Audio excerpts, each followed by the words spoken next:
بسم اللہ الرحمن الرحیم۔ السلام علیکم ورحمۃ اللہ وبرکاتہ۔ میں ہوں محمد صادق شاہ اور آپ دیکھ رہے ہیں صادق ٹی وی یوٹیوب چینل۔ حج کی فضیلت کیا ہے، اس کا کیا اجر اور ثواب ہے کہ جو آدمی حج پہ جاتا ہے اللہ رب العزت اس کو کتنا نوازتے ہیں، اور جو شخص حج کی قدرت اور استطاعت اور وسعت رکھتے ہوئے بھی حج پہ نہیں جاتا اس کے لیے کیا وعید ہے، اور اسی طرح حج بدل کون کس کے لیے کر سکتا ہے اور اس کی کیا شرائط ہے۔ حدیث پاک میں ہے کہ جو شخص رضا الہی کے لیے اس طرح حج کرتا ہے کہ اس میں کسی قسم کی فحش اور برائی کی بات نہ کرے اور کسی قسم کی معصیت اور گناہ میں مبتلا نہ ہو، تو وہ گناہوں سے اس طرح پاک ہو کر لوٹے گا جس طرح ماں کے پیٹ سے گناہوں سے پاک دنیا میں آیا تھا۔ ایمان و جہاد کے بعد حج افضل ترین عمل ہے۔ دوران حج اگر کسی سے کوئی شہوانی فعل اور کسی گناہ کا ارتکاب نہ ہو تو حاجی گناہوں سے یوں پاک ہو کر لوٹتا ہے جیسے آج ہی پیدا ہوا ہے۔ حج مبرور یعنی مقبول کی جزا جنت ہے۔ حج عورتوں کی جہاد ہے جس میں کوئی قتال بھی نہیں، عورتوں کی طرح بوڑھوں اور ضعیفوں کا بھی جہاد ہے۔ حج و عمرہ کرنے والے اللہ کے مہمان ہوتے ہیں۔ حاجی کی زندگی قابل رشک اور وفات قابل فخر ہوتی ہے۔ اگر وہ احرام کی حالت میں فوت ہو جائے تو قیامت کے دن وہ لبیک اللہم لبیک پکارتا اٹھایا جائے گا۔ رمضان میں کیے گئے عمرے کا ثواب حج کے برابر ہے۔ ایک عمرہ دوسرے عمرے تک کے گناہوں کا کفارہ ہے۔ حج کرنے والے اور عمرہ کرنے والے اللہ تعالیٰ کے مہمان ہیں۔ اگر وہ دعا مانگے تو اللہ تعالیٰ قبول فرمائے، اگر وہ استغفار کرے تو اللہ تعالیٰ ان کی مغفرت کر دے اور ان کو بخش دے۔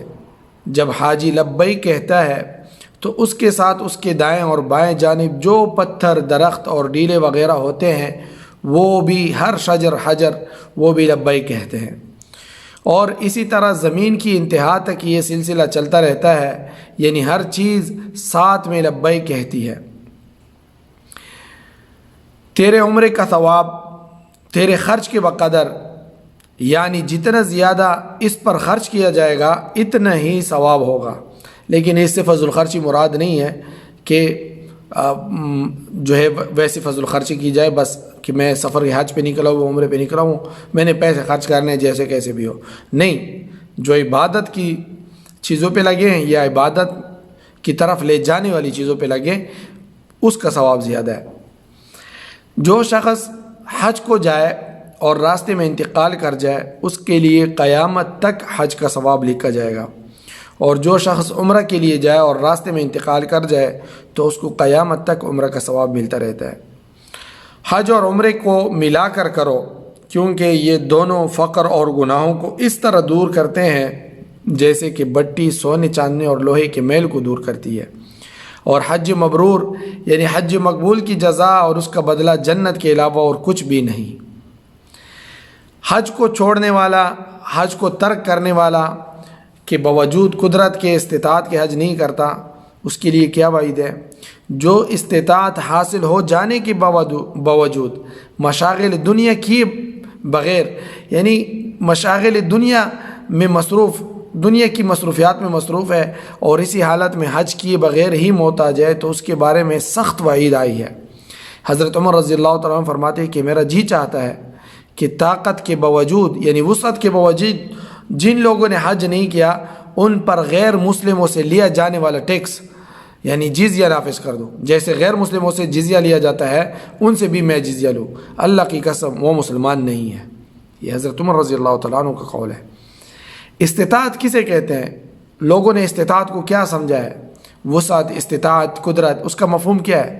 استطاعت کے مفہوم میں زاد راہ، وَلِلَّهِ عَلَى النَّاسِ حِجُّ الْبَيْتِ مَنِ اسْتَطَاعَ إِلَيْهِ سَبِيلًا، جیسے کہ سورۃ البقرہ میں کہ زاد راہ آپ کے پاس ہو، سواری ہو، مکہ آنے جانے کے اخراجات، یہ سب اس میں شامل ہے۔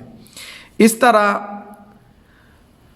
علماء کرام نے راستوں کے پرامن ہونے کی شرط بھی عائد کی ہے، لیکن یہ پہلے زمانے میں تھا کہ راستے پرامن ہو، کیونکہ قافلے جاتے تھے تو لوٹ لیے جاتے تھے۔ آج کل تو سفر انتہائی پرامن ہے، جہازوں میں سفر ہے اور اس میں کوئی ایسی بات نہیں ہے۔ استطاعت کے مفہوم میں جسمانی استطاعت بھی شامل ہے کہ اگر کوئی شخص پیدل تو کجا سواری پر بھی نہ بیٹھ سکتا ہو تو اس کا حج کے سفر پہ نکلنا واجب نہیں ہے۔ عورت کے لیے محرم یا شوہر کے ساتھ جانا ضروری ہے۔ اگر عورت کا گھر خانہ کعبے سے یعنی 57 میل 3 فرلانگ کی مسافت پر 57 میل یعنی یہ میل ہے، میل یہ کلومیٹر سے زیادہ ہوتا ہے، یعنی اس کو یوں سمجھے کہ تقریباً 80-90 کلومیٹر کے فاصلے پر ہو یا اس سے زیادہ ہو تو واجب ہے کہ شوہر یا محرم کے ساتھ حج کے لیے روانہ ہو، ورنہ سخت گنہگار ہوگی۔ اگر اس سے کم ہو تو وہ جا سکتی ہے۔ محرم سے مراد وہ رشتہ دار ہے جس کے ساتھ نکاح حرام ہے، مثلا باپ، بیٹا، بانجا اور یہ وغیرہ، بھائی۔ اور محرم کا بالغ اور صالح ہونا بھی ضروری ہے۔ اسی طرح یہاں پہ ایک چیز حج بدل کے بارے میں بھی بتانا ضروری ہے، کیونکہ پھر بعد میں اس کو دوسرے حج کے ساتھ نہیں بتایا جا سکتا۔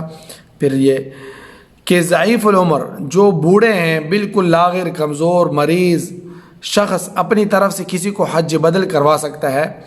حج بدل عورت مرد کی طرف سے، مرد عورت کی طرف سے، عورت عورت کی طرف سے اور مرد مرد کی طرف سے ادا کر سکتے، یعنی چاروں صورتوں میں، چاہے مرد عورت کی طرف سے ہو، عورت مرد کی طرف سے ہو، مرد مرد کی طرف سے ہو، عورت عورت کی طرف سے ہو، کوئی بھی ان کی طرف سے حج ادا کر سکتا ہے۔ لیکن ایک شرط ہے کہ اس نے پہلا اپنا فرض حج کیا ہوا ہو، فرض حج ادا کر چکا ہو۔ اگر اس نے پہلے اپنا فرض حج ادا نہیں کیا اور وہ کسی کے لیے حج بدل کرتا ہے تو یہ اس کا حج ہوگا، جو جس کے لیے کرتا ہے یہ اس کا نہیں ہوگا۔ حج میں تاخیر پر وعید بھی ہے کہ تاخیر کرے، نہ کرنے کی تو الگ وعید ہے، تاخیر پر بھی۔ جس طرح حج کرنے کے فضائل کثرت سے زیادہ ہے، اس طرح اس عظیم ترین عمل سے کوتاہی برتنے پر بھی سخت وعید ہے۔ نبی کریم صلی اللہ علیہ وسلم نے ارشاد فرمایا کہ جو شخص باوجود استطاعت کے حج نہ کرے، اللہ تعالیٰ اس سے بے نیاز ہے، چاہے وہ یہودی ہو کر مرے یا نصرانی ہو کر۔ اللہ تعالیٰ ہمیں اس سے بچائے۔ السلام علیکم ورحمۃ اللہ وبرکاتہ۔ دوستو، صادق ٹی وی کو سبسکرائب کرنا مت بھولیے، ویڈیو کو لائک کریں، شیئر کریں اور کمنٹ سیکشن میں اپنے رائے کا اظہار ضرور کریں۔